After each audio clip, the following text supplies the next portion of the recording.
Hello everyone, स्वागत है आप सभी का आज के हमारे सेशन में। बच्चों, this is your SST educator Ujjwala पुंज और आज की इस क्लास में हम लोग लेकर आ गए हैं इकोनॉमिक्स के सब्जेक्टिव क्वेश्चंस। वो भी ऐसे वैसे सब्जेक्टिव क्वेश्चंस नहीं बल्कि टॉप सब्जेक्टिव क्वेश्चंस, यानी कि बच्चों जो हमारे बोर्ड्स के एग्जाम पॉइंट ऑफ व्यू से काफी ज्यादा इंपॉर्टेंट है और जो किसी भी हालत में हम लोग मिस आउट करके नहीं जा सकते हैं।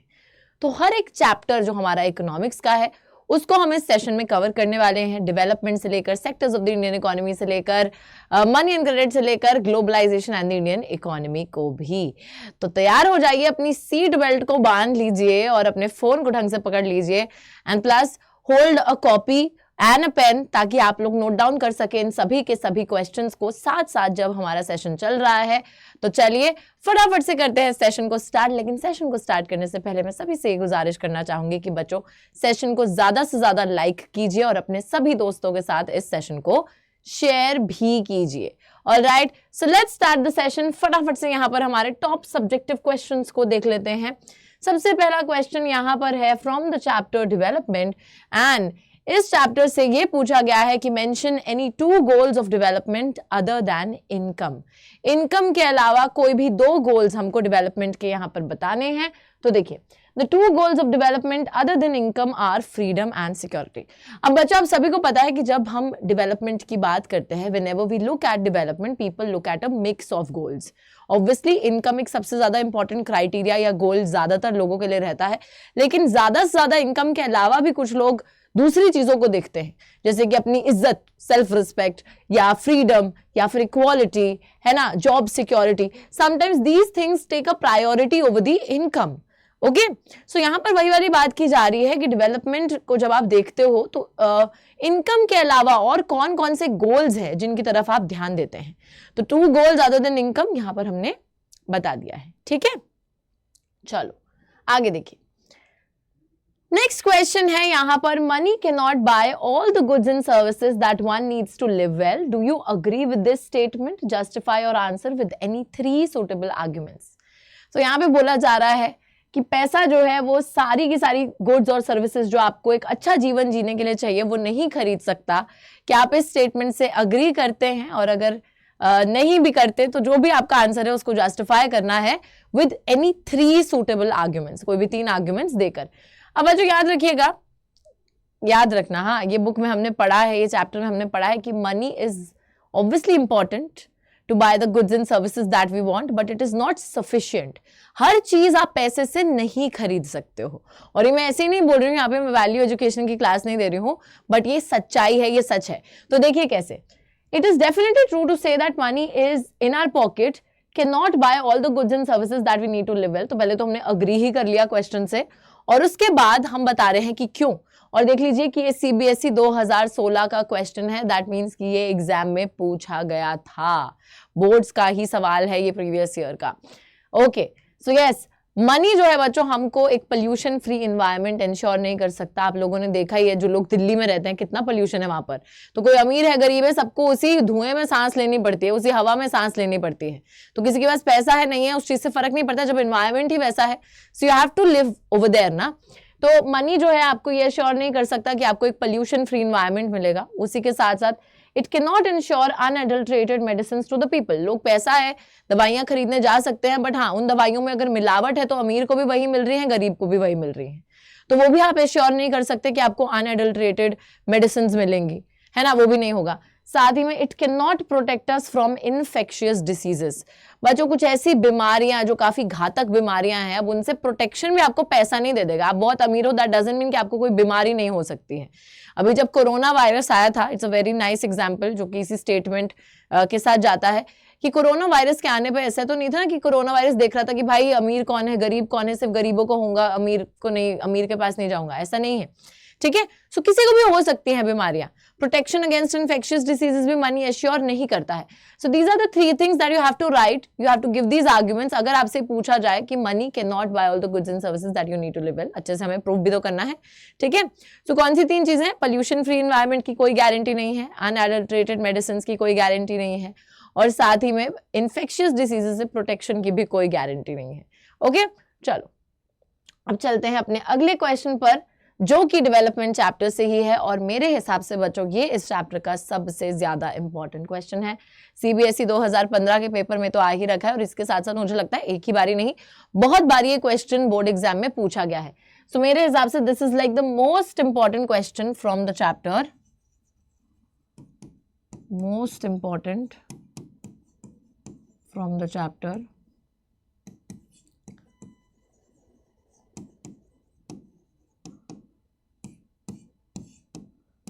ठीक है जी, डेवलपमेंट चैप्टर से सबसे ज्यादा इंपॉर्टेंट क्वेश्चन है। ऑल राइट, ध्यान दीजिए, यहां पर देख लीजिए, differentiate between human development and the world development report. बच्चों आप सभी को पता है कि ह्यूमन डेवलपमेंट रिपोर्ट और वर्ल्ड डेवलपमेंट रिपोर्ट जो है उनका डेवलपमेंट को मेजर करने का क्राइटेरिया ही कुछ अलग होता है। हमारी जो वर्ल्ड डेवलपमेंट रिपोर्ट है वो डेफिनेटली जब डेवलपमेंट को मेजर करती है तो वो सिर्फ पर कैपिटा इनकम को अकाउंट में लेती है, सिर्फ पर कैपिटा इनकम के बेसिस पे कंट्रीज को कंपेयर करती है, जो क्राइटेरिया काफी ज्यादा मटीरियलिस्टिक है। लेकिन जब हम ह्यूमन डेवलपमेंट रिपोर्ट की बात करते हैं, जो कि यूएनडीपी यानी कि यूनाइटेड नेशंस डेवलपमेंट प्रोग्राम द्वारा पब्लिश करी जाती है, इस रिपोर्ट में कंट्रीज को सिर्फ इनकम नहीं बल्कि इनकम के साथ साथ एजुकेशन और हेल्थ इंडिकेटर्स के बेसिस पर कंपेयर करा जाता है। तो वो एक मटीरियलिस्टिक और नॉन मटीरियलिस्टिक दोनों ही क्राइटेरियाज को देखा जाता है, एंड काफी अच्छा और एक बेटर कंपैरिजन है वो जो कि ह्यूमन डेवलपमेंट रिपोर्ट करती है। तो यहाँ पर ना यार बेसिकली हमको वही डिफरेंशिएशन लिखना है, and I think that everyone is very well aware of what I am talking about here. तो देखो, human development report and world development report can be differentiated on the following grounds. तो यार सबसे पहले it's the very essence of writing your answer कि आप एक introductory statement लिखें फ्रॉम द क्वेश्चन इटसेल्फ। तो जब आप एक अच्छा सा आंसर लिखना चाहते हो, एग्जामिनर को खुश करना चाहते हो, एक इंट्रोडक्टरी स्टेटमेंट आपको क्वेश्चन से बोरो कर कर ही लिखनी है। जैसे यहां पर लिखा है differentiate between this and this, तो हमने वही लिखा कि इसके और इसके बीच में हम डिफरेंशिएट ऐसे कर सकते हैं। सेम वहीं से लिया है, थोड़ी सी लैंग्वेज को बदल दिया है, ठीक है, वहीं से इंट्रोडक्टरी स्टेटमेंट लेने। अब सबसे पहली चीज तो यही है डिफरेंस की कि जो यूएनडीपी है, देखो अगर हम यहाँ पर बेसिक, मैं आपको यहाँ एक शॉर्ट समरी में दे देती हूँ, एचडीआर और वर्ल्ड डेवलपमेंट रिपोर्ट है ना। ह्यूमन डेवलपमेंट और वर्ल्ड डेवलपमेंट रिपोर्ट पब्लिश करने वाला कौन है? ह्यूमन डेवलपमेंट रिपोर्ट को पब्लिश करने वाला है यूएनडीपी, और वर्ल्ड डेवलपमेंट रिपोर्ट को पब्लिश करने वाला कौन है? यहाँ पब्लिश करने वाला है हमारा वर्ल्ड बैंक, ठीक है। उसी के साथ यहाँ पर जो कंपैरिजन होता है, यहाँ पर कंपैरिजन होता है per capita income, education, health, ये सारे इंडिकेटर्स देखकर यहाँ पर कंपैरिजन जब होता है तो यहाँ पे कंपैरिजन सिर्फ और सिर्फ पर कैपिटा इनकम के बेसिस पे किया जाता है, ठीक है। तो यहाँ material non material criteria use किया जा रहा है कंपेयर करने के लिए, इनकम के साथ साथ एजुकेशन, हेल्थ भी। लेकिन वर्ल्ड बैंक में सिर्फ एक मटेरियल क्राइटेरिया यानी कि इनकम लेवल के बेसिस पर ही सारी की सारी जजमेंट या कंपैरिजन किया जा रहा है। ओके, बात एकदम क्लियर है। 3 पॉइंटर्स यहाँ पर हो जाएंगे। सबसे पहला पॉइंटर हो जाएगा पब्लिश कौन करता है, दूसरा पॉइंटर हो जाएगा कि कंपेयर कैसे करते हैं ये, तीसरा पॉइंटर हो जाएगा कि वो एक मटेरियल क्राइटेरिया है, वो एक मटेरियल के साथ साथ नॉन मटेरियल क्राइटेरिया भी है। चलो 3 पॉइंटर्स तो हम इस पे लिख लेंगे अगर आ जाते हैं। अब जरा आगे चलते हैं अगले क्वेश्चन पर, और ये भी डेवलपमेंट चैप्टर का ही क्वेश्चन है, और ये भी बच्चों काफी ज्यादा इंपॉर्टेंट क्वेश्चन है। इस क्वेश्चन में पूछा जा रहा है कि average income is important, definitely it is important, but it has limitations while using it, explain. या डेफिनेटली एवरेज इनकम एक बहुत इंपॉर्टेंट क्राइटेरिया है, और हम लोग ये देखते हैं कि एवरेज इनकम को हमेशा टोटल इनकम को कभी नहीं यूज करा जाता, बल्कि एवरेज इनकम को यूज करा जाता है हमेशा टोटल इनकम की जगह पर कंट्रीज को कंपेयर करने के लिए। लेकिन इसका ये मतलब नहीं है कि एवरेज इनकम हमको एक सही पिक्चर दे देता है about the development in every country. मतलब कंपैरिजन के लिए बहुत ज्यादा अच्छा क्राइटेरिया भी एवरेज इनकम नहीं है। क्यों नहीं है बताती हूं मैं। देखो सबसे पहले तो याद रखिए कि एवरेज इनकम होती क्या है। Average income is the total income upon the population। ठीक है बच्चों, तो ये बात तो हम सभी को पता है कि average income is total income upon population. Now मतलब पर पर्सन इनकम भी बोलते हैं इसको, पर कैपिटा इनकम भी बोलते हैं, व्हाटएवर, वो सब हमें पता है। देखो, income is definitely an important criteria for comparing countries because it helps in fulfilling the greater demands of the people. Higher income countries means they are more developed than the lower income countries, but it has limitations too. Basically इतना भी लिखने की जरूरत नहीं है। आप लिख सकते हो कि हाँ, ज्यादा इनकम अगर किसी कंट्री है, definitely it is a important criteria for comparison, because ज्यादा इनकम का मतलब है कि लोग ज्यादा चीजें खरीद पाएंगे अपनी उस इनकम से। तो दैट एक्चुअली टेल्स अस कि वो कंट्री ज्यादा डेवलप्ड है ना। ज्यादा खर्चा कौन कर पाएगा? जिसके पास ज्यादा पैसा है। तो ऑब्वियसली एक बहुत ही इंपॉर्टेंट क्राइटेरिया है इनकम कंपेयर करने के लिए, but it is not enough, because उसकी भी अपनी कमियां हैं, उसकी भी अपनी लिमिटेशंस होती हैं। अब देखो यहाँ पे दो चीजें लिखी हुई हैं। एवरेज इनकम के बारे में सबसे पहले लिखा है कि average income hides the disparity, और दूसरी चीज लिखी है कि does not tell us about the distribution of income among the people. Basically यार ये आप ना, अगर 2 नंबर में ये क्वेश्चन आता है तो आप इसको एक पॉइंट में क्लब करके लिख सकते हो, लेकिन अगर ये 3 नंबर में क्वेश्चन आता है तो इसको आप अलग अलग पॉइंटर भी लिख सकते हो कि डिस्पैरिटी नहीं बताता। डिस्पैरिटी का मतलब है कि जो गैप है, disparity means the gap between the rich and the poor, उसके बारे में हमको कोई क्लू नहीं मिलता है थ्रू द एवरेज इनकम। और दूसरी चीज लिखी है कि the distribution of income among the people, लोगों के बीच में किस तरीके से इनकम डिस्ट्रीब्यूटेड है, किसके पास कम है, किसके पास ज्यादा है, इस चीज के बारे में भी हमको नहीं पता चलता है थ्रू द एवरेज इनकम। तो बेसिकली अगर ये 2 नंबर का आएगा तो आप इसको एक पॉइंट में दोनों पॉइंटर्स को क्लब करके लिख सकते हो। और एक तीसरा पॉइंटर भी है। तीसरा पॉइंटर क्या है?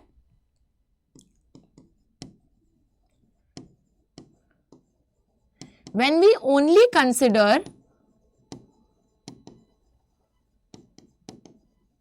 average income for comparison, we tend to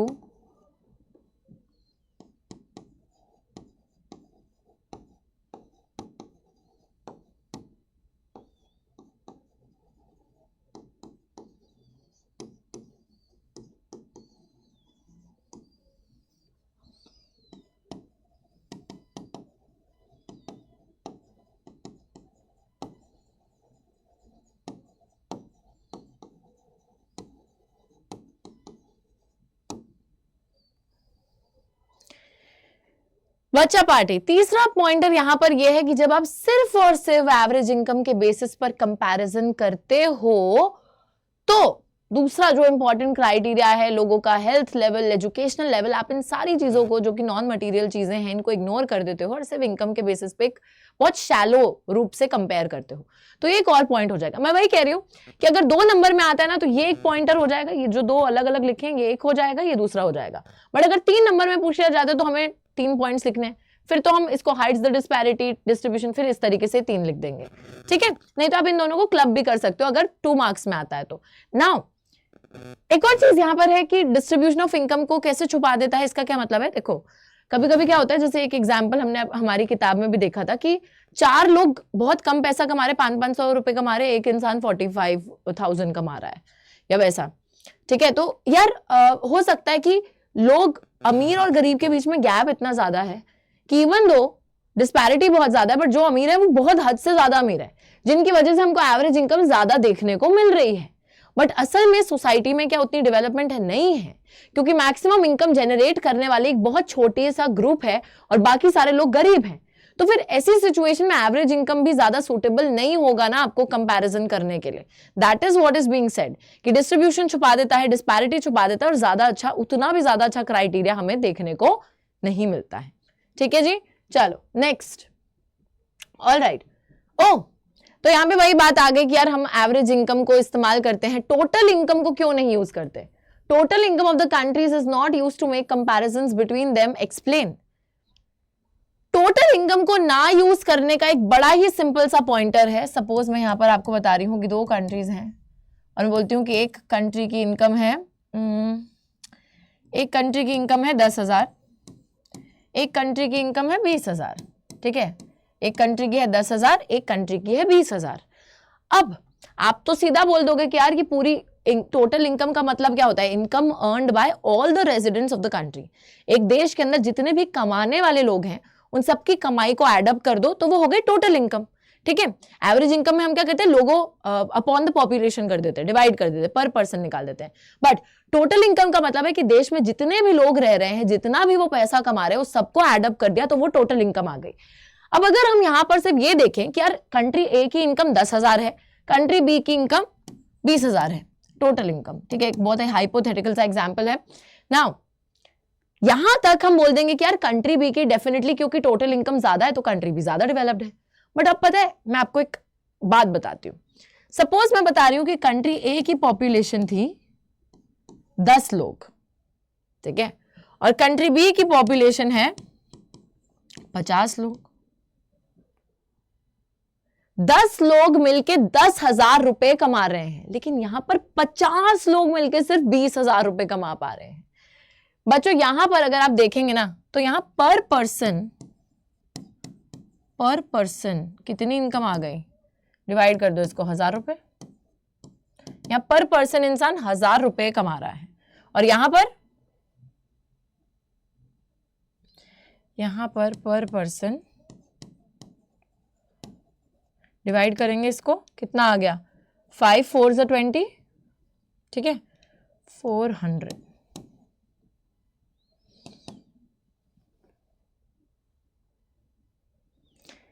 पता चला है हमें कुछ? यहां सिर्फ प्रति पर्सन जो है 400 रुपए कमाए जा रहे हैं, और यहां पर पर्सन 1,000 रुपए कमाए जा रहे हैं।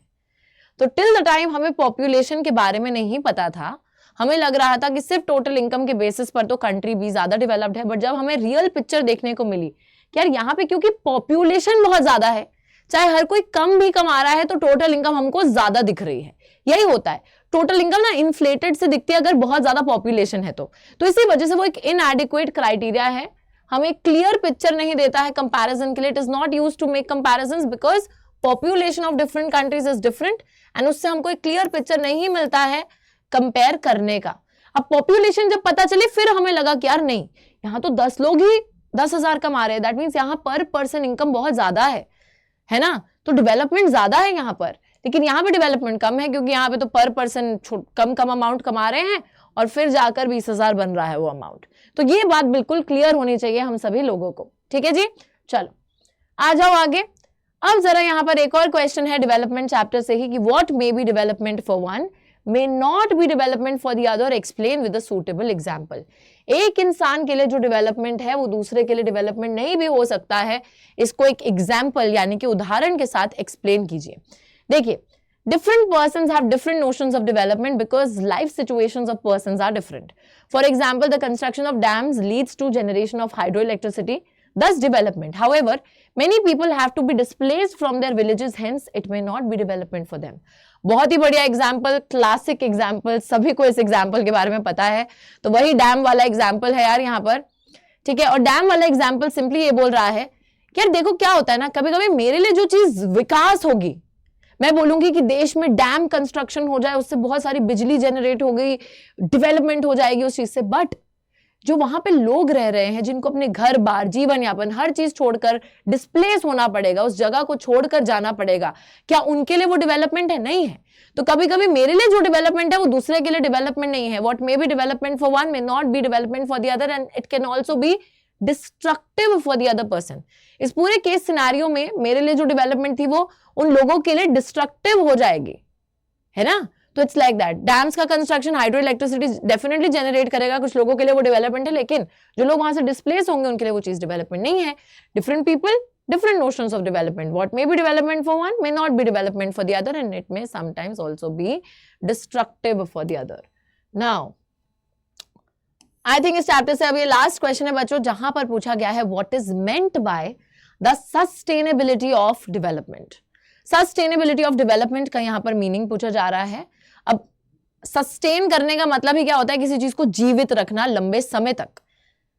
डेवलपमेंट को सस्टेन करने का मतलब यह है कि आप जिस स्केल पे डेवलपमेंट कर रहे हैं, क्या आप उस स्केल पे डेवलपमेंट आगे आने वाले बहुत टाइम तक कर पाओगे कि नहीं कर पाओगे? बेसिकली बात यही हो रही है। तो देखिए, this signifies that the level of economic development of a country should be maintained or sustained in all the years, development in the present should not compromise with the needs of the future generations. Basically बच्चों sustainable development के बारे में यहाँ पे पूछा जा रहा है. सस्टेनेबल डेवलपमेंट आप सभी को पता है कि जिस स्केल पे आज के टाइम पर डेवलपमेंट हो रही है, विकास में हम लोग आगे बढ़ रहे हैं, वो तो सस्टेनेबल है ही नहीं. हम सारे रिसोर्सेज को इतने गंदे तरीके से एक्सप्लॉइट कर रहे हैं डेवलपमेंट करने के चक्कर में कि अगर इसी स्केल पे एक्सप्लॉइट करते रहे तो आगे आने वाली जनरेशंस के लिए तो कुछ बचेगा ही नहीं, हम कुछ छोड़ेंगे ही नहीं. That is why there is a need for sustainable development, जहां पर यह बोला जाता है कि जो प्रेजेंट जनरेशन की डेवलपमेंट है वो फ्यूचर जनरेशन की डेवलपमेंट के साथ मतलब एक तरीके से कंफ्लिक्टिंग नहीं होनी चाहिए, कॉम्प्रोमाइज नहीं होना चाहिए फ्यूचर जनरेशन की डेवलपमेंटल नीड्स के साथ प्रेजेंट की डेवलपमेंट का. ऑलराइट, सो यहां पर वही बात हो रही है, यहां पर बेसिकली सस्टेनेबल डेवलपमेंट की ही बात हो रही है. तो सस्टेन करके चलना है लंबे समय तक, दैट मींस जुडिशियसली अपने रिसोर्सेज को यूज करो ताकि आप भी यूज कर सको और आपकी आगे आने वाली फ्यूचर जनरेशन के लिए भी कमी ना पड़े, वो भी यूज कर सकें. बेसिकली बात वही है. चलो Okay, now we are moving on to the next chapter which is the sectors of the Indian economy. और अब इस चैप्टर के अंदर सबसे पहला हमारा जो क्वेश्चन है वो आया है, name the sector that is the largest employer in India. Why does this sector produce only a quarter of the national GDP? बच्चों आप सभी को पता है कि सबसे ज्यादा अगर हम देखें कौन सा सेक्टर है जिसने लोगों को काम दे रखा है या जहां लोग काम करते हैं. एवरीबडी नोज कि it is the agriculture and related sector, जिसको प्राइमरी सेक्टर बोलते हैं. और प्राइमरी सेक्टर के अंदर आज भी सबसे ज्यादा लोग काम करते हैं, लेकिन फिर भी उसका जो जीडीपी में शेयर है वो काफी कम है. मतलब प्राइमरी सेक्टर में although a lot of people are working but still primary sector is not able to generate that much production. इसके पीछे रीजंस क्या हैं? तो देखिए, सबसे पहला रीजन यहां लिखा है, the average size of the land holdings is very low which results in the low productivity पर होल्डर. यार सभी को पता है वो लॉ ऑफ इनहेरिटेंस, एक बाप के पास जमीन है, फिर उसकी डेथ के बाद वो जमीन उसके बेटों में बढ़ जाती है, फिर उनके बाद उनके बेटों में बढ़ जाती है. छोटे छोटे जमीन के टुकड़े हैं जिसपे क्या ही खेती हो पाएगी. तो लैंड होल्डिंग्स का जो साइज है, जो जमीन का साइज है, वो इतना ज्यादा कम है जिसकी वजह से इंसान ज्यादा प्रोडक्टिविटी कर ही नहीं पाता है, अपने गुजारे लायक भी, 2 वक्त की रोटी लायक भी पैसा नहीं कमा पाता है. ठीक है, एक तो वो चीज है, लैंड होल्डिंग्स का साइज बहुत कम है. दूसरी चीज है less use of modern technology, know how among the farmers to increase the crop productivity. साथ ही बच्चों आज भी ऐसे बहुत सारे किसान हैं जो कि हमारे एग्रीकल्चर सेक्टर में खेती करते हैं, जो कि पुराने तौर तरीकों पर डिपेंडेंट रहते हैं. वो ना तो मॉडर्न इरिगेशन का यूज करते हैं, बोलते हैं कि जब बरसात आएगी पानी पड़ जाएगा. सॉइल की जो नेचुरल फर्टिलिटी होती है उस पर निर्भर करते हैं कि अगर सॉइल उपजाऊ है तो उग जाएगी फसल, नहीं तो नहीं उगेगी. ठीक है, उसी के साथ फैमिली लेबर की हेल्प लेते हैं, पुराने टूल्स इक्विपमेंट्स को यूज करते हैं, कोई मॉडर्न इक्विपमेंट्स कुछ भी नहीं अपनाते. तो और उन्हें ज्यादा टेक्नोलॉजी के बारे में पता नहीं होता है, जिसकी वजह से कहीं ना कहीं वो उस जमीन से शायद ज्यादा प्रोडक्शन कर पाते बट वो कर नहीं रहे, क्योंकि वो मॉडर्न टेक्नोलॉजी को अडॉप्ट नहीं कर रहे हैं, वो समय के साथ आगे नहीं बढ़ पा रहे हैं. That is the main reason कि यहाँ पर प्रोडक्टिविटी उतनी ज्यादा इंक्रीज नहीं हो पा रही है. साथ ही में आगे देखिए, the systems of providing financing marketing facilities have been insufficient since independence. The farmers are not able to get benefits from the loan facilities and access to large markets. यहाँ पर हम देख रहे हैं क्या बात हो रही है, यहाँ पर ये बात हो रही है फाइनेंसिंग और मार्केटिंग फैसिलिटीज की भी कमी है. आजादी के बाद से फार्मर्स को लोन फैसिलिटीज नहीं मिल पाती हैं, लार्ज मार्केट्स तक एक्सेस नहीं मिल पाता है, जिसकी वजह से देखो सबसे पहले किसान को क्या है, उसको चाहिए कि उसको कम ब्याज पे कर्जा मिल जाए, लोन मिल जाए, उधार मिल जाए, जिससे कि वो खेती बाड़ी कर सके. अगर उसे कुछ खरीदना भी है, मॉडर्न टूल्स इक्विपमेंट्स खरीदनी भी है तो वो खरीद सके. बट यहाँ पर उसको जो है ना लोन लेने के लिए निर्भर रहना पड़ता है इनफॉर्मल सोर्सेज ऑफ क्रेडिट पर, जो कि उसको काफी ज्यादा ब्याज उसके उधार पे चार्ज करते हैं, जिसकी वजह से फार्मर अपने जो लोन है बच्चों उसको चुका ही नहीं पाता है ना, क्योंकि इतना ज्यादा रेट ऑफ इंटरेस्ट उससे जो है चार्ज किया जाता है. तो वही बात हो रही है. उसी के साथ हम यहाँ पर देखते हैं कि लोन फैसिलिटीज की कमी प्लस मार्केटिंग आउटलेट्स तक भी एक्सेसिबिलिटी नहीं, तो कहाँ पे फार्मर अपना सामान फसल को बेचेगा, तो उसकी भी दिक्कत आती है. और उसी के साथ एक बहुत मेजर रीजन है ऑल्टरनेट सोर्स ऑफ इनकम नहीं है रूरल एरियाज के अंदर, जिसकी वजह से हम लोग देखते हैं डिस्गाइज्ड अनएम्प्लॉयमेंट हमको देखने को मिलती है, जहां पर एक ही फील्ड पे बहुत सारे लोग काम करे जा रहे हैं, लेबर एफर्ट डिवाइड हो गया है, एक ऐसी अनएम्प्लॉयमेंट है जो दिख नहीं रही बल्कि बेरोजगारी है वो.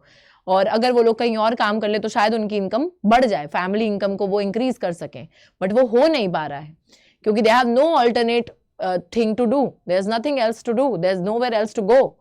ठीक है, तो उसके लिए क्या है, जरूरत है कि और ज्यादा नौकरियां उनके लिए जनरेट हों ताकि लोग जो हैं और कुछ काम कर सकें और सिर्फ उस एक ही फील्ड पर निर्भर ना रहें। ऑलराइट, चलो आगे आ जाओ। नेक्स्ट है यहाँ पर question, explain the working condition of the workers in the unorganised sector. कौन कौन सी वर्किंग कंडीशंस हमारे वर्कर्स को फेस करनी पड़ती हैं, झेलनी पड़ती हैं, जो वर्कर्स हमारे अनऑर्गेनाइज्ड सेक्टर में काम करते हैं। अब आप सभी को पता है कि बच्चों अनऑर्गेनाइज्ड सेक्टर, पहली बात तो होता क्या है, अनऑर्गेनाइज्ड सेक्टर वो सेक्टर होता है जो कि गवर्नमेंट के रूल्स एंड रेगुलेशंस का पालन नहीं करता है। ठीक है, जहां पे कोई भी गवर्नमेंट की एक्ट्स लागू नहीं होती हैं, it is largely outside the control of the government, government rules and regulations को फॉलो नहीं किया जाता है। उसी के साथ एम्प्लॉयर जो है वो एम्प्लॉय को कभी भी काम पे रख सकता है, कभी भी काम से निकाल सकता है, कोई जॉब सिक्योरिटी नहीं होती है, कोई मेडिकल बेनिफिट्स नहीं होते, कोई पेड लीव्स नहीं होती हैं, कोई ओवर टाइम कुछ नहीं मिलता है। उसी के साथ बहुत सारी चीज़ें है ना, हमें पता है, लो पेड जॉब्स, रेगुलर जॉब्स नहीं हैं, जॉब सिक्योरिटी नहीं है, कुछ भी नहीं है, employment is not secure, worker can be asked to leave without any reason. तो वही सारे पॉइंटर्स जो हमको पता है वही सारी चीजें हमको लिखनी है। तो देखिए, the unorganised sector is characterised by small and scattered units, तो बहुत छोटे यूनिट्स हैं, स्कैटर्ड फैले हुए यूनिट्स हैं इधर उधर, and largely outside the control, government control के तो बिल्कुल ही बाहर है। रूल्स रेगुलेशंस होती हैं बट उनको जो है उनका पालन नहीं किया जाता, साथ ही में नौकरियां काफी कम जो है पैसा देती हैं और रेगुलर भी नहीं होती, तो ना तो कोई जॉब सिक्योरिटी है, plus very low paid jobs, बहुत कम पैसा जो है वर्कर्स को मिलता भी है, वो अपना खून पसीना बहाएं तो भी बहुत कम कमा पाते हैं। वर्कर्स की कंडीशन यहाँ पर बिल्कुल गुड नहीं है, बिल्कुल स्टेबल नहीं है। ओवर टाइम करें तो भी कोई पैसा नहीं मिलेगा, पेड लीव, अगर वो कोई पेड लीव की फैसिलिटी नहीं होती है, ना ही ऐसे उनको छुट्टियां मिलती हैं अगर, और ना ही कोई सिक लीव मिलती है। तो अगर इनमें से कोई भी चीज होती है तो वर्कर की उस दिन की दिहाड़ी कट जाती है, उस दिन वो अगर काम पे नहीं जाएगा तो पैसा भी नहीं मिलेगा।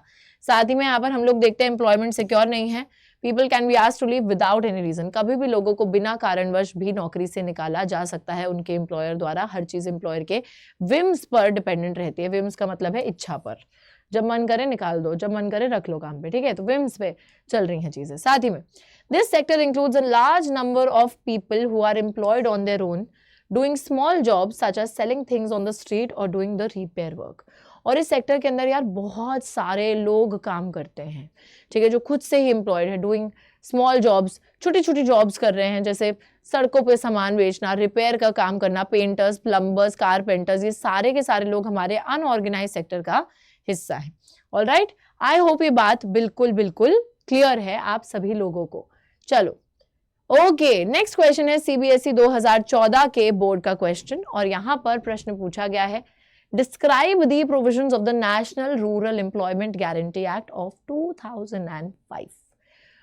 नरेगा या जिसको हम मनरेगा बोलते हैं बच्चों, उस एक्ट की प्रोविजंस हमको बतानी है।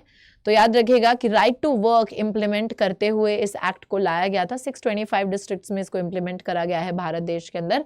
और इस एक्ट के जरिए हम लोग जो समस्या है रूरल एरियाज की, जहां पे लोगों को काम की कमी होती है, ज्यादा काम नहीं होता है, तो उनको एक alternate source of income provide करने की कोशिश कर रहे हैं।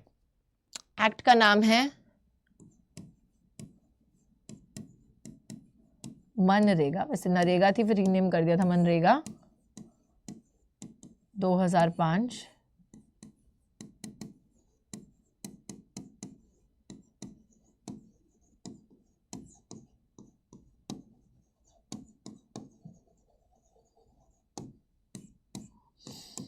राइट टू वर्क को इंप्लीमेंट करते हुए इस एक्ट को लाया गया था 2005 मनरेगा एक्ट को। देखिए, तो ये जो एक्ट है इसको 2005 के साल में पास किया गया। According to this act 100 days of guaranteed employment is provided to all those who are able and are in need of work in the rural areas, and अगर गवर्नमेंट उनको काम नहीं प्रोवाइड कर पाती तो unemployment allowance is provided to the workers if the government is not able to provide them work within 15 days। तो बहुत ही अच्छी कोशिश करी गई है बच्चों, जहां पर देखो आप सभी को पता है कि रूरल एरियाज में जो वर्कर्स काम करते हैं, एक तो डिस्गाइज्ड अनएम्प्लॉयमेंट है, एक ही फील्ड पे बहुत सारे लोग लगे पड़े हैं, या फिर सीजनल अनएम्प्लॉयमेंट भी होती है कि थोड़े टाइम के लिए काम है फिर थोड़े टाइम के लिए खाली बैठे हैं। तो ऐसी सिचुएशन को सॉल्व करने के लिए मनरेगा एक्ट ने 100 दिन का गारंटीड रोजगार रूरल एरियाज में उन सभी लोगों को प्रोवाइड करा है जो कि काम करना चाहते हैं और काम ढूंढ रहे हैं। ठीक है, जो काम कर भी सकते हैं, काम ढूंढ भी रहे हैं, उन सभी को प्रोवाइड करा गया है। और अगर गवर्नमेंट किसी को बाय चांस नहीं दे पाती काम, तो उस सिनेरियो के अंदर अनएम्प्लॉयमेंट अलाउंस जो है वो उस वर्कर को दे दिया जाता है। 15 दिन के तहत अगर गवर्नमेंट आपको काम नहीं दे पाएगी, अपने प्रॉमिस पे उतर नहीं पाएगी, तो हाँ, आपको अनएम्प्लॉयमेंट अलाउंस यानी कि उतने ही दिन की दिहाड़ी जो है वो भी मिल जाएगी इस एक्ट के थ्रू। तो आई hope this is very very clear. इसको लर्न कर लेना। इस पर बहुत बारी शॉर्ट नोट लिखने को आ जाता है, 2 या 3 नंबर का क्वेश्चन भी पूछा जा सकता है। ठीक है, चलो ऑल राइट बच्चों, यहाँ पे नेक्स्ट क्वेश्चन आप समझ ही गए होंगे कि क्वेश्चन क्या है, और बहुत बारी ये एग्जाम में भी पूछा गया है।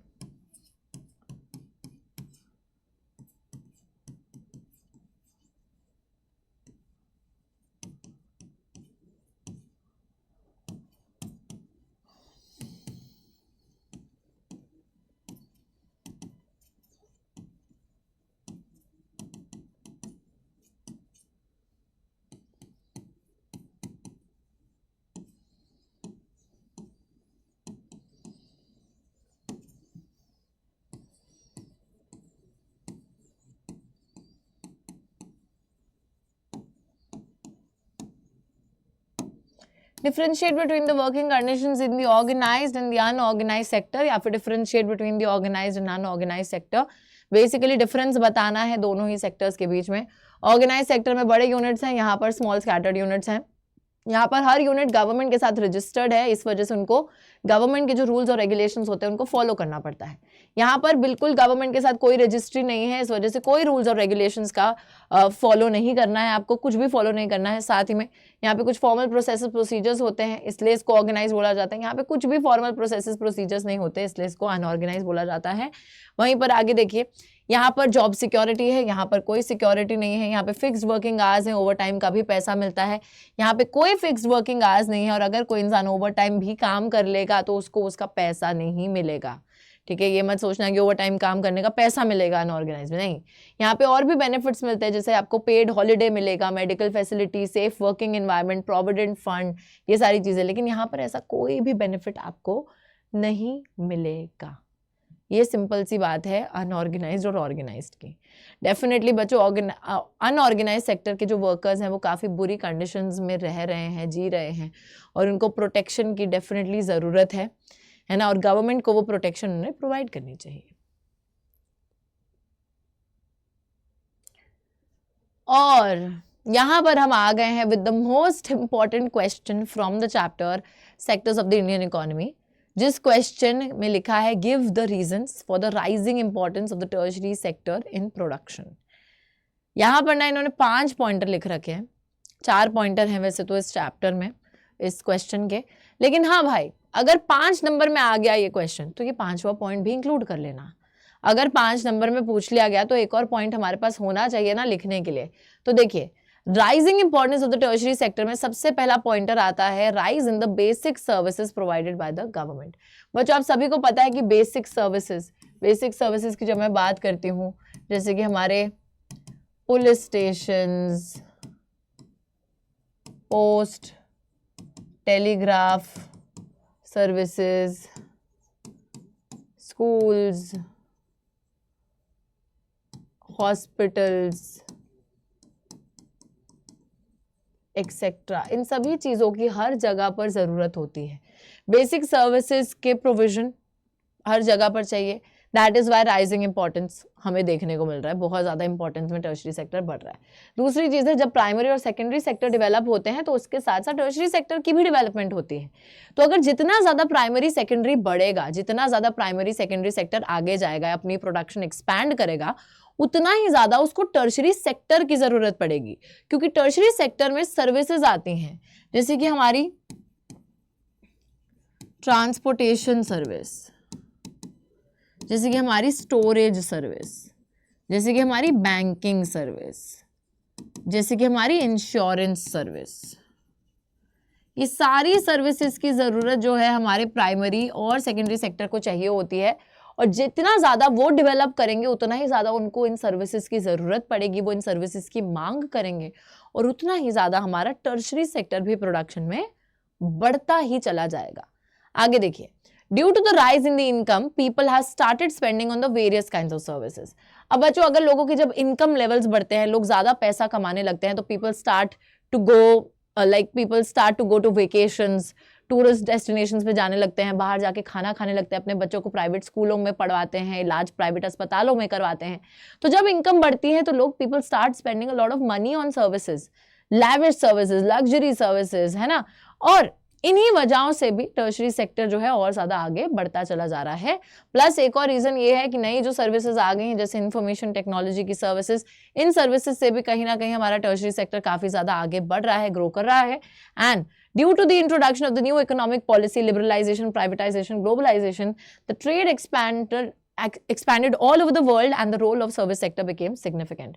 तो अच्छा, एक और चीज है यहाँ पर, इन्होंने 5th पॉइंट जो जोड़ा है, बोल रहे हैं कि नई इकोनॉमिक पॉलिसी के आने की वजह से ट्रेड बैरियर्स हट गए, ग्लोबलाइजेशन हो गया, प्राइवेटाइजेशन हो गया, जिसकी वजह से भी सर्विस सेक्टर ज्यादा सिग्निफिकेंट हो गया, उसका काम ज्यादा बढ़ गया।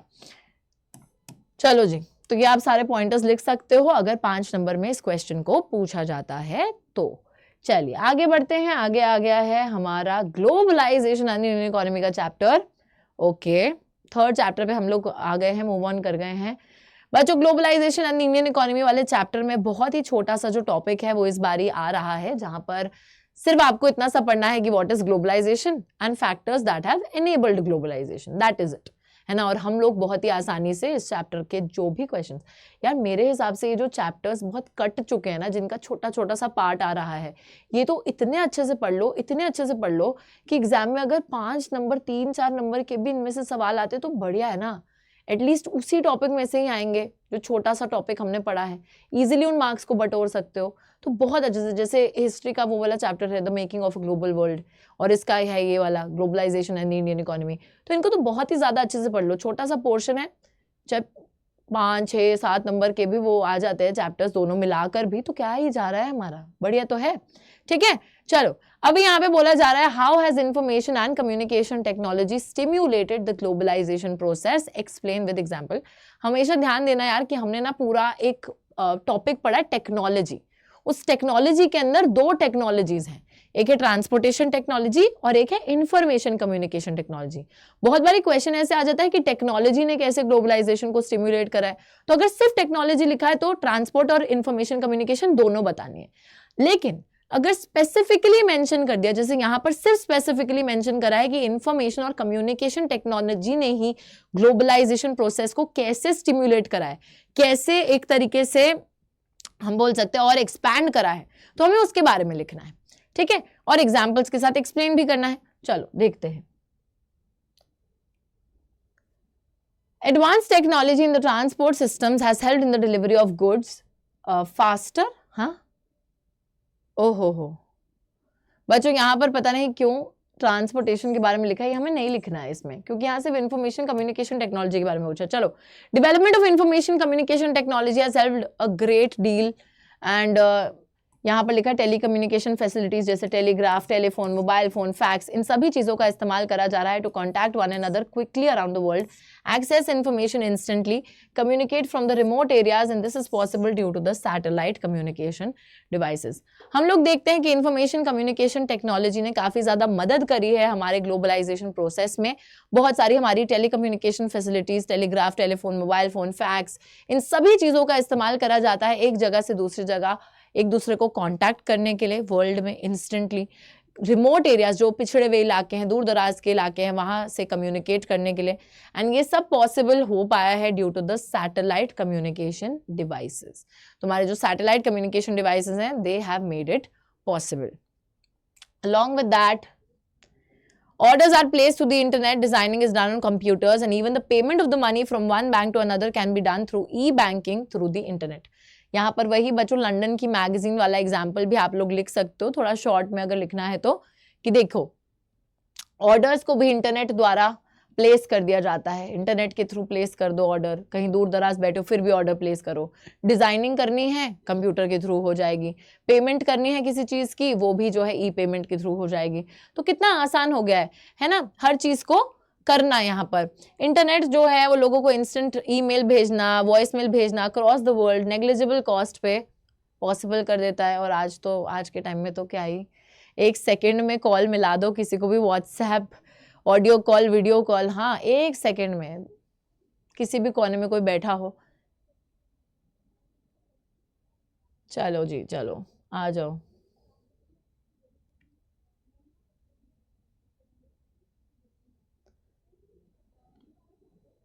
ओके गाइस, यहाँ पर नेक्स्ट क्वेश्चन है कि why are the trade barriers imposed on the foreign trade and foreign investment in a country, explain. अब यहाँ पर जो क्वेश्चन पूछा गया है बहुत ही इंपॉर्टेंट, लिबरलाइजेशन वाला जो टॉपिक है उसमें से पूछा गया है। पूछा जा रहा है कि ट्रेड बैरियर्स को फॉरेन ट्रेड और इन्वेस्टमेंट पे क्यों लागू करा जाता है, why is it imposed on the foreign trade and foreign investment. तो देखिए, गवर्नमेंट जो है ट्रेड बैरियर्स का इस वजह से इस्तेमाल करती है ताकि वो फॉरेन ट्रेड को रेगुलेट कर सके। फॉरेन ट्रेड को रेगुलेट करने का मतलब है इंक्रीज कर सके, डिक्रीज कर सके। मतलब कि बच्चों बाहर से जो सामान आ रहा है, अगर उसे कोई भी सामान ज्यादा क्वांटिटी में चाहिए तो उस पर टैक्सेस कम कर देगी, कोई सामान कम क्वांटिटी में चाहिए तो उस पर टैक्सेस बढ़ा देगी। तो फॉरेन ट्रेड को रेगुलेट करने के लिए गवर्नमेंट इन ट्रेड बैरियर्स का यूज करती है, घटाती है, बढ़ाती है, इस तरीके से वो बैलेंस कर लेती है। ठीक है, उसको कौन सा सामान चाहिए, कितनी क्वांटिटी में चाहिए, हर चीज को बैलेंस कर लेती है गवर्नमेंट। और हाँ वही वाली बात हो रही है, इंक्रीज करने के लिए, डिक्रीज करने के लिए फॉरेन ट्रेड को कौन से गुड्स आने चाहिए, कितनी मात्रा में आने चाहिए, ये भी डिसाइड करने के लिए। और साथ ही में एक और तरीके से बैरियर को यूज करा जाता है, जैसे हमारी सरकार ने करा था हमारे डोमेस्टिक प्रोड्यूसर्स को प्रोटेक्ट करने के लिए। तो यहाँ पे वही बात हो रही है कि जो प्रोड्यूसर्स हैं देश के अंदर उनको प्रोटेक्ट करने के लिए फॉरेन कंपटीशन से भी हमारी जो गवर्नमेंट है वो इन ट्रेड बैरियर्स का इस्तेमाल करती है।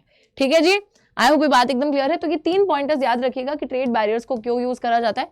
Trade barriers, tax on imports is a form of trade barrier, वो भी याद रखना। Government uses trade barriers for the following things.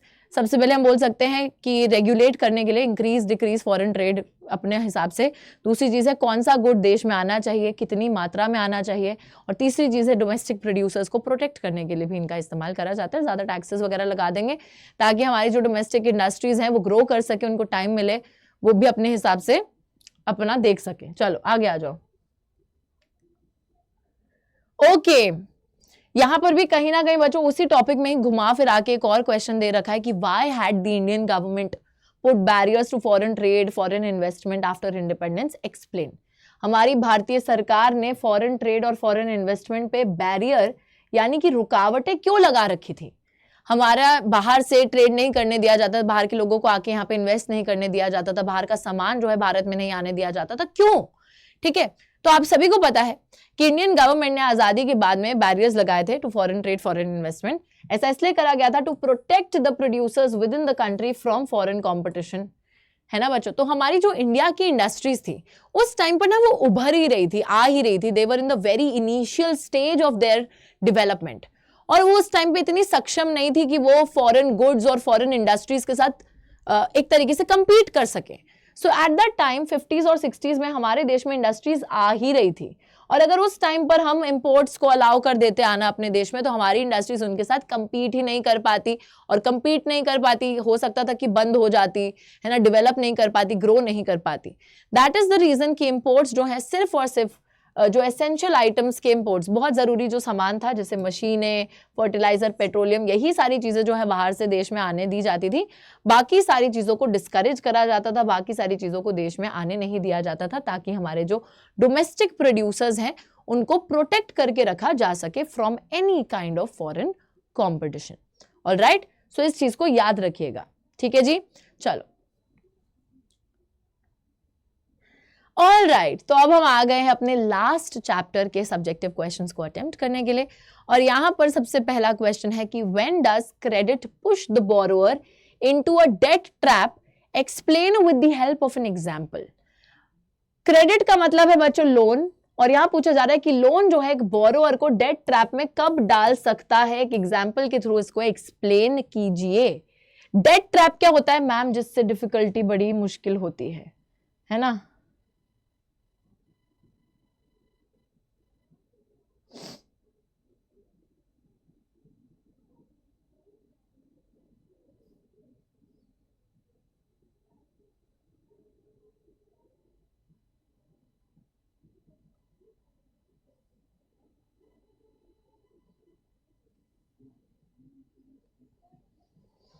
तो देखिए, sometimes credit is a very painful situation as it pushes the borrower into a situation from where the recovery is very difficult.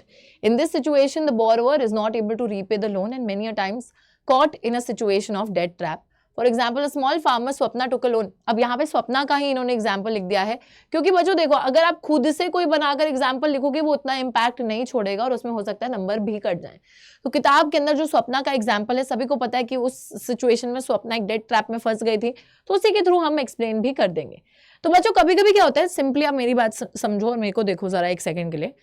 बहुत बारी ऐसा होता है कि एक इंसान क्रेडिट लेता है, जब लोन लेता है ना तो उसका वो सोचता है कि यार मैं इस पैसे को इस चीज में लगाऊंगा, उससे मेरे को फायदा होगा तो लोन भी चुकता कर दूंगा और प्रॉफिट भी कमा लूंगा. बट हमेशा ऐसा होता नहीं है, क्योंकि हमेशा जब आप लोन लेते हो इट इज नॉट गारंटीड कि उससे आपको फायदा ही होगा. हो सकता है कि नुकसान भी हो जाए, जो कि स्वप्ना की स्थिति में होता है. तो अगर नुकसान हो जाए ना तो आप क्या करते हो, आप अपना पुराना लोन भी वापस नहीं कर पाते, जिस चक्कर में आपको एक नया लोन लेना पड़ता है. पुराने लोन को वापसी करने के लिए अब आपके पास नया कर्जा चढ़ गया है, उस कर्जे को उतारने के लिए एक और कर्जा. तो ऐसे ना आप एक डेट ट्रैप में, कर्जे के चंगुल में फंस गए हो, जिससे कि आप बाहर नहीं निकल सकते. Recovery is very very difficult from this very grave and risky situation. तो क्रेडिट जो है कभी कभी बोरोअर को एक ऐसी स्थिति में डाल देता है जिससे रिकवर होना काफी डिफिकल्ट है. इस सिचुएशन में बोरोअर जो है वो अपना पैसा रीपे नहीं कर पा रहा है और बहुत बारी वो डेट ट्रैप में फंस गया है. जैसे फॉर एग्जाम्पल एक स्मॉल फार्मर है स्वप्ना ने क्रॉप कल्टीवेशन के लिए लोन लिया था, खेती करने के लिए लोन लिया था, लेकिन किसी कारणवश उनको जो है क्रॉप फेलियर की सिचुएशन को फेस करना पड़ा. उनकी जो फसल है वो खराब हो जाती है. सो उस चक्कर में उन्होंने एक और लोन लिया for spraying pesticides, but the production was not enough to repay the loan. तो यहाँ पर वही बात होती है कि उस लोन को चुकाने के लिए उन्होंने एक और लोन लिया कि जिससे कि वो पेस्टिसाइड्स वगैरह लगा सके, लेकिन प्रोडक्शन इतनी ज्यादा नहीं हुई कि वो उस पैसे से लोन को रीपे कर सके. तो फिर वो उस लोन को चुकाने के लिए एक और लोन लेंगे और ऐसे जो है बच्चों को एक डेट ट्रैप की स्थिति में फंस जाएंगी. ऑलराइट, आगे देखिए. Describe any 4 advantages of the self help groups for the poor. गरीब लोगों के लिए जो सेल्फ हेल्प ग्रुप्स है उनके कोई भी 4 फायदे, कोई भी 4 एडवांटेजेस बतानी है. तो बच्चों यहाँ पर हम बताएंगे. सबसे पहले तो सेल्फ हेल्प ग्रुप्स का हम एक इंट्रोडक्शन देंगे. सेल्फ हेल्प ग्रुप्स एक नया तरीका है, एक नया आइडिया है, जिससे कि रूरल पुअर को ऑर्गेनाइज करा जा रहा है. ग्रामीण क्षेत्र के जो गरीब लोग हैं उनको छोटे छोटे ग्रुप्स में ऑर्गेनाइज करा जा रहा है, स्पेशली महिलाओं को, ताकि वो अपनी सेविंग्स को पूल कर सके, सेविंग्स को इकट्ठा कर सके. जनरली इस ग्रुप में 15 से 20 लोग होते हैं जो कि एक ही नेबरहुड यानी कि आस पड़ोस को बिलोंग करते हैं, और ये लोग रेगुलरली मिलते हैं, रेगुलर बेसिस पे, और सेविंग्स करते हैं. सेविंग पर मेंबर 25 से 100 रुपए तक होती है, उससे ज्यादा. It all depends on the economic condition of the member. जितनी जिसके हैसियत है, जितना जो सेव कर सकता है वो उस हिसाब से सेविंग करेगा. ठीक है, किसी पे कोई पाबंदी नहीं है, किसी पे कोई मतलब ऐसे फोर्स नहीं करा जा रहा है. अब एडवांटेजेस बताएंगे. सबसे पहली चीज है कि अगर ये ग्रुप रेगुलर रहता है सेविंग्स में, तो ग्रुप जो है लोन ले सकता है फ्रॉम द बैंक. बैंक जो है इनको लोन प्रोवाइड करता है ग्रुप के ही नाम पर. ठीक है, अपने मेंबर्स को कम रेट ऑफ इंटरेस्ट पे. लोन जो है मैटर बहुत सीरियसली लिया जाता है अगर कोई रीपे नहीं कर पाता लोन को.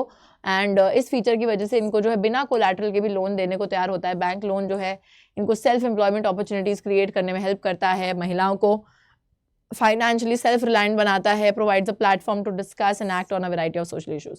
बट जो बेसिकली यहाँ पर एडवांटेजेस में एडवांटेजेस लिखनी है.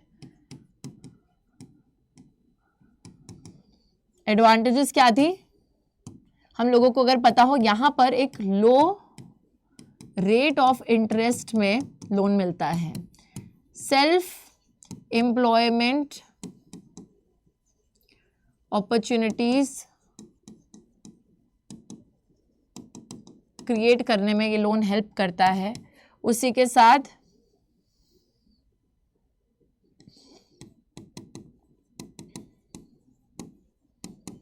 eliminates the problem of the lack of collateral. और उसी के साथ हम लोग देखते हैं कि एक सोशल प्लेटफॉर्म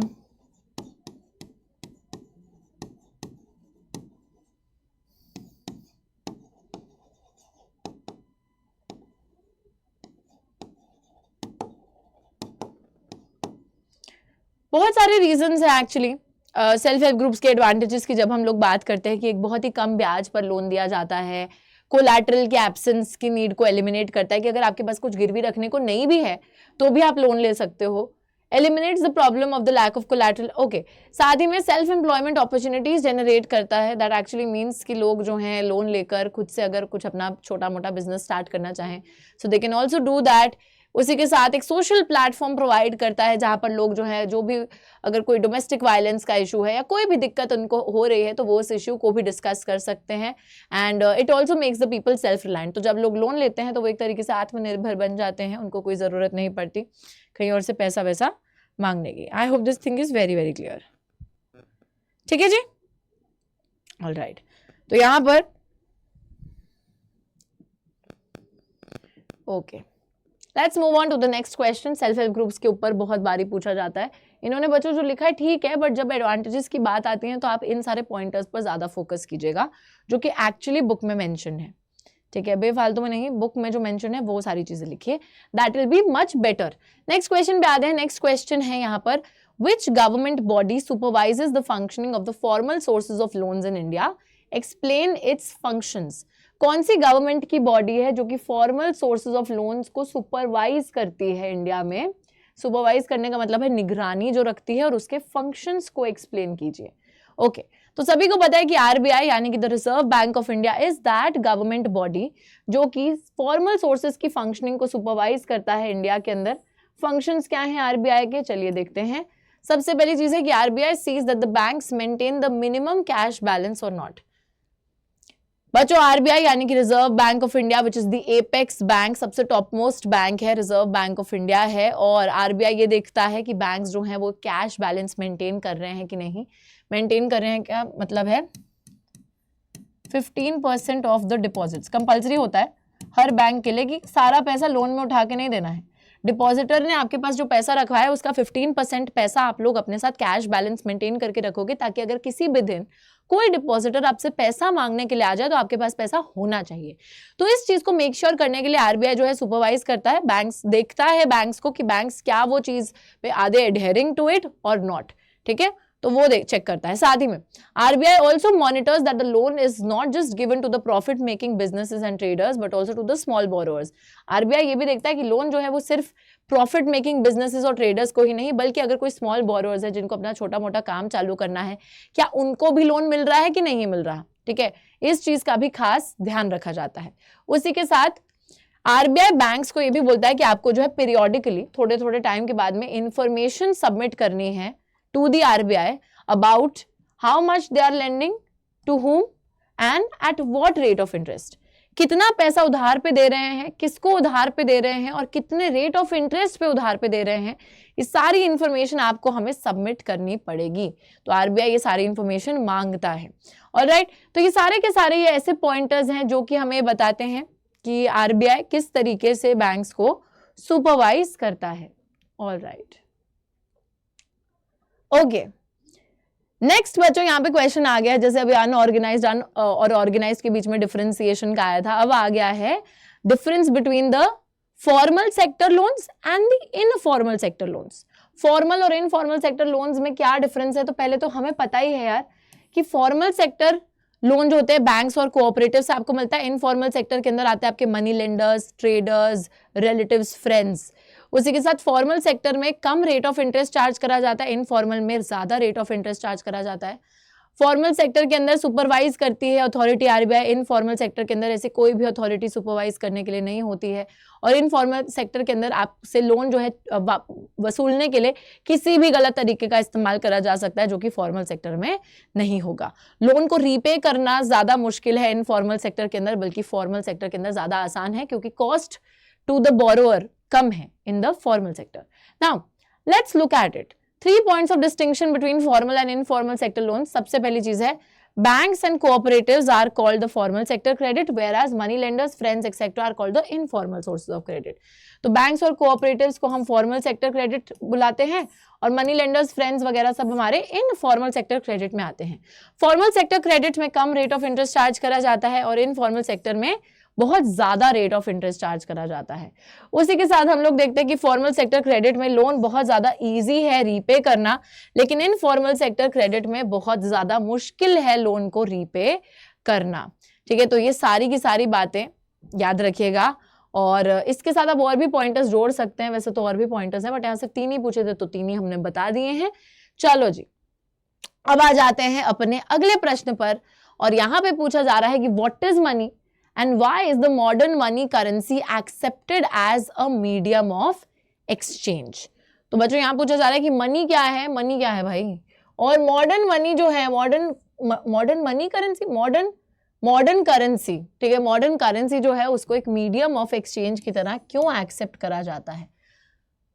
तो बच्चों एक्सचेंज प्रोसेस के अंदर मनी जो है it acts as an intermediate. Intermediate का मतलब है कि कोई भी जब एक्सचेंज प्रोसेस होता है तो उसके अंदर मनी एक इंटरमीडिएट की तरह एक्ट करता है। किसी भी चीज को आप एक्सचेंज कर सकते हो with the use of money. It eliminates the need for double coincidence of wants. Eliminates the need for double coincidence of wants का मतलब है कि देखो डबल कोइंसिडेंस ऑफ वांट क्या होता था, when you are selling something which the other person is willing to buy, when you are selling exactly what the other person is willing to buy. कि अगर मैं एक इंसान रबर बैंड बेचना चाहता है पेन के बदले, तो दूसरा इंसान भी पेन के बदले रबर बैंड खरीदना चाहता है। उस सिचुएशन में ही बार्टर सिस्टम पॉसिबल हो पाता था, लेकिन इस पूरे चीज को ही एलिमिनेट कर दिया पैसे ने, क्योंकि पैसे के इस्तेमाल से आप उसको किसी भी चीज के लिए आराम से एक्सचेंज कर सकते हो, क्योंकि हर चीज की एक वैल्यू डिफाइंड है, उतना पैसा दो और उस चीज को खरीद लो, बहुत ईजी है। ठीक है, तो मनी जो है एक इंटरमीडिएट की तरह एक्ट करता है in the medium of exchange.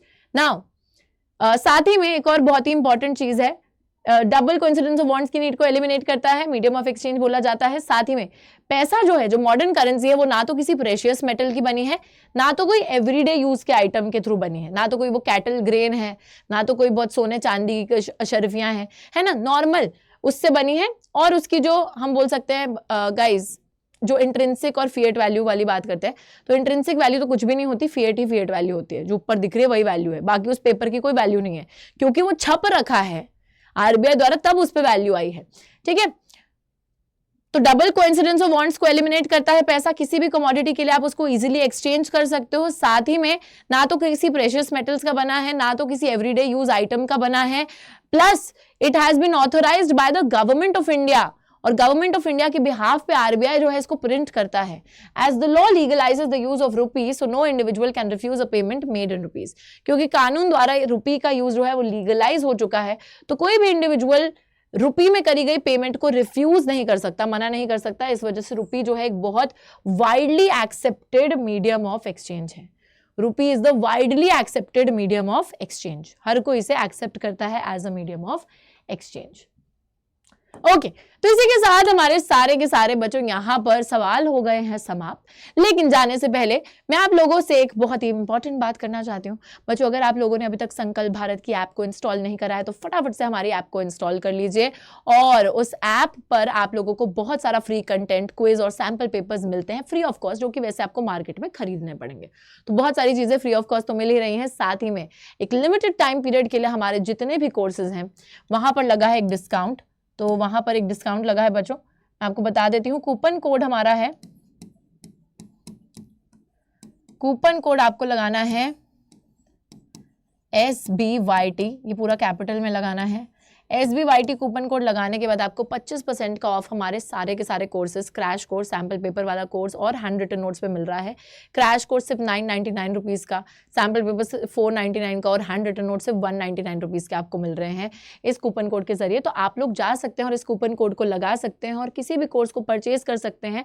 Crash course के अंदर बच्चों आपको पर सब्जेक्ट 6 सैम्पल पेपर्स का सोल्यूशन टीचर्स ने जो कराया है क्लास में वो मिलेगा, प्लस हर चैप्टर के 1 शॉट लेक्चर्स मिलेंगे एक बिल्कुल ऑर्गेनाइज्ड फॉर्मेट में, जो कि एंड मोमेंट की पढ़ाई के लिए पूरे के पूरे जरूरी हैं। तो अगर आप उस कोर्स को ही देख लोगे ना तो आपकी पूरा जो है प्रिपरेशन हो जाएगी, निपट जाएगी। साथ ही में सैम्पल पेपर का जो कोर्स है, अगर उसकी बात करें तो वहां सिर्फ आपको सैम्पल पेपर्स मिलते हैं, प्लस जो हैंड रिटन नोट्स है वहां पे टीचर्स ने खुद से आपके लिए नोट्स बना रखे हैं। तो it's a very very helpful thing for you. जब एंड में हम लोग पढ़ने बैठते हैं हमें नोट्स चाहिए होते हैं कि जहाँ पर हमें, जैसे एसएसटी के अंदर अगर मैं बात करूं कि हमें इंपॉर्टेंट डेट्स भी मिल जाए, इंपॉर्टेंट डेफिनेशंस भी मिल जाए, इंपॉर्टेंट मल्टीपल चॉइस क्वेश्चंस भी मिल जाए, इंपॉर्टेंट सब्जेक्टिव क्वेश्चंस भी मिल जाए, हर चीज़ आपको नोट्स में मिली है जो कि टीचर्स ने खुद से बनाई है। एंड मोमेंट पे उनको एक बारी देखने से ही काम बन सकता है। So it's very very essential. मतलब मेरे हिसाब से तो आई वुड रेकमेंड कि आप लोग crash course plus hand written notes अगर लेते हो तो बेस्ट। बिल्कुल तैयारी पूरी की पूरी फुल फ्लेजेड तैयारी आपकी हो सकती है। तो जाइए फटाफट से पहले तो ऐप जो है संकल्प भारत की उसको इंस्टॉल कीजिए। वहां पर बच्चों आपका जो सेगमेंट है K-12 वहां पर जाइए और वहां पर आपको जो है ये कोर्सेज बहुत ही इजीली मिल जाएंगे। तो चलिए धन्यवाद। आज का सेशन यहीं पे होता है समाप्त। अगर बच्चों देखो आज तो हमने इकोनॉमिक्स के सब्जेक्टिव क्वेश्चंस का सेशन लिया है। अगर आपको सिविक्स, ज्योग्राफी या हिस्ट्री का भी ऐसा सेशन चाहिए तो जरूर मुझे कमेंट्स में बताइएगा। मैं जरूर आप बच्चों के लिए लेकर आऊंगी। And I will see you next time. Take care, like the session, share it with your friends, subscribe to the channel if you haven't done that yet, and I will see you next time. तब तक के लिए take care and